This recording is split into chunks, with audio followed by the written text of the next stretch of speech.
ایک شخص تھا عمر بن عبد ود، 90 سال کا بوڑھا، حضرت علی گھوڑے پہ بیٹھے نکلے، اور جب اس کے سامنے گئے تو جا کے کہنے لگا میرا پتہ ہے۔ حضرت علی فرمانے لگے تو اپنا چھوڑ، میرا پتہ ہے تجھے؟ اتنا سخت پاگل ہوا غصے میں کہ اس نے اپنے گھوڑے کے پیر کاٹ ڈالے۔ ایک موقع پر نبی پاک صلی اللہ تعالیٰ علیہ وسلم نے ارادہ فرمایا کہ حضرت علی کو اپنا نائب بنا کے مدینہ منورہ میں چھوڑ کے جایا جائے۔ محبوب کریم علیہ السلام جب بھی تشریف لے جاتے تھے تو کسی ایک کو نائب بنا کر مدینہ منورہ میں چھوڑ جاتے۔ حضرت عبداللہ ابن مختوم رضی اللہ تعالیٰ عنہ کو بھی ایک دفعہ حضور چھوڑ کے گئے تو ایک جنگ کے موقع پر محبوب نے حضرت علی شیر خدا سے کہا کہ آپ کو میں اپنا نائب بنا کے یہاں چھوڑ کے جاتا ہوں۔ یہاں لوگ جان چھڑاتے ہیں، کام کا جب وقت آتا ہے، میدان میں نکلنے کا وقت آتا ہے تو جان چھڑاتے ہیں، اور وہ کہتے ہیں کہ باقی سارے کام لے لو، جب وقت مشکل آئے تو پھر ہمیں کام نہ بتاؤ۔ اب مشکل وقت ہے، جہاد میں جانا ہے۔ حضرت مولا علی شیر خدا کرم اللہ تعالی وجہہ الکریم کو حضور نے فرمایا کہ اس دفعہ میرا ارادہ بنا ہے کہ تمہیں چھوڑ کے جاؤں۔ تو حضرت علی کو چھوڑ کے جایا جا رہا ہے، ان کو مدینے میں رہنا ہے، میدان میں نہیں جانا۔ عام آدمی کتنا پسند کرتا ہے کہ میں آرام سے رہوں گا، لیکن حضرت علی کو اتنا شوق تھا میدان جہاد کا، اتنی تڑپ تھی ان کے دل کے اندر کہ عرض کرنے لگے یا رسول اللہ صلی اللہ تعالیٰ علیہ وسلم، رو پڑے، کہنے لگے حضور ساری دنیا میدان میں جہاد کرے گی اور میں یہاں عورتوں اور بچوں کے پاس رہوں گا، میں یہاں عورتوں اور بچوں کے بیچ وقت گزاروں، حضور مجھے لے کے جائیں۔ تو وہاں بھی حضور نے محبت کی بات سمجھائی، فرمایا علی جب حضرت موسیٰ کوہ طور پہ گئے تھے تو اپنے بھائی جناب ہارون کو چھوڑ گئے تھے، تو تم بھی تو میرے لیے اسی طرح ہو نا جس طرح موسیٰ کے لیے ہارون تھے۔ لیکن فرمایا یہ یاد رکھنا میرے بعد نبی کوئی نہیں، حضرت موسیٰ بھی نبی ہیں اور جناب ہارون بھی نبی ہیں علیہم السلام، لیکن وہ انہیں چھوڑ کے گئے تھے، میں تمہیں چھوڑ کے جا رہا ہوں۔ کہ ایک بات اپنے ذہن کے اندر بٹھانا کہ میرے بعد کوئی نبی نہیں آئے گا۔ تو عزیز بھائی، حضرت مولا علی شیر خدا کا جذبہ جہاد۔ اچھا پھر میں نے دیکھا ہے جس زمانے میں اور آپ رہ رہے ہیں، اس زمانے میں لوگ کمزور ہوتے جا رہے ہیں نفسیاتی طور پر، ڈری ڈری سی باتیں لوگ کرتے ہیں، سہمے سہمے سے جملے بولتے ہیں، اور یہ ہر بندے کا اپنا الگ ڈر ہے۔ دانشوروں نے لکھا ہے کہ غریب آدمی کا ڈر تھوڑا ہوتا ہے، اور جو اونچے عہدے پہ چلا جائے اس کا ڈر، یعنی زیادہ ہاتھ اپوزیشن کے نہیں بندے ہوتے، حکومت کے بندے ہوئے ہوتے ہیں۔ لوگوں کو ساتھ لے کے اپوزیشن نے نہیں چلنا ہوتا، حکومت نے چلنا ہوتا ہے۔ تو حکومت میں جب لوگ ہوتے ہیں تو ان کے اندر کمزوری آ جاتی ہے، جب آپ بڑے عہدے پہ چلے جاتے ہیں تو آپ کی مجبوریاں بھی بڑی ہو جاتی، ہر آدمی کہیں نہ کہیں کمزور پڑتا ہے۔ اور ہمارے ہاں تو لوگ ذرا بیمار ہو گئے تو گئے، اور آج کل جو سب سے بڑا مسئلہ ہے وہ یہ ہے کہ لوگ کیا کہیں گے، اور لوگوں نے بڑے بڑے لوگوں کو پاگل کر دیا ہے، بڑے بڑے لوگوں کو۔ ہمارے علماء نے ایک بات لکھی ہے کہ ایک دفعہ نا ایک استاد صاحب سبق پڑھانے کے لیے آئے تو طالب علموں نے ارادہ کیا کہ آج استاد جی کو بیمار کرنا ہے۔ یہ جو آپ کے مشیر ہوتے ہیں نا ارد گرد، ان کی پڑتال بھی بڑی ضروری ہوتی ہے کہ یہ خبر کون سی لے کے آ رہے ہیں اور یہ کس طرح سے گائیڈ کر رہے ہیں۔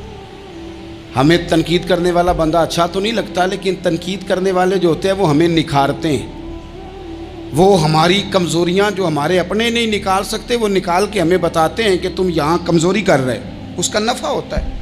طالب علموں نے ارادہ کیا ایک دفعہ، یہ ہم جو اتنی زیادہ توجہ کرتے ہیں نا لوگوں کی باتوں پہ، لوگ کیا کہیں گے، میں کئی دفعہ دوستوں سے عرض کرتا ہوں زیادہ وضاحتیں نہ دیا کریں، زیادہ وضاحتیں دینے سے بھی بندہ کمزور ہو جاتا ہے۔ ہر وقت کا انداز وضاحتوں کا اور ہر وقت دفاعی محاذ پہ نہیں کھڑے رہنا چاہیے۔ وہ ارادہ کر لیا لوگوں نے، طالب علموں نے، کہ استاد جی کو بیمار کرنا ہے، تو استاد صاحب چنگے بھلے اچھے بھلے صحت مند آئے، کلاس میں داخل ہوئے تو پہلا شاگرد کہتا ہے استاد جی خیر ہے، آنکھیں بڑی سرخ ہیں۔ میں چل دوڑ جا بیوقوف آدمی، میں بالکل ٹھیک ہوں، چل کلاس میں بیٹھ چل۔ تھوڑا سا آگے گئے تو دوسرا شاگرد، انہوں نے اب 10-15 نے ارادہ کیا ہوا تھا، دوسرا کہنے لگا خیریت ہے، بڑے کمزور کمزور لگ رہے ہیں۔ اس نے کہا میں بالکل ٹھیک ہوں، کمزور کا چل دوڑ جا اپنا کام کر۔ وہ تیسرے کے پاس گئے تو کہنے لگا استاد صاحب خیر ہے، آپ کے تو مجھے ہاتھ بھی کامتے دکھائی دے رہے ہیں۔ اس نے کہا اچھا واقعی۔ اب چوتھے نے بھی یہی بات کی، پانچویں نے یہی بات کی، تو آدھا گھنٹہ گزرا تو استاد جی کو سچ مچ بخار چڑھ گیا، وہ چھٹی پہ چلے گئے۔ کیوں؟ باتوں پہ توجہ ہے نا، لوگوں کے سامنے ہم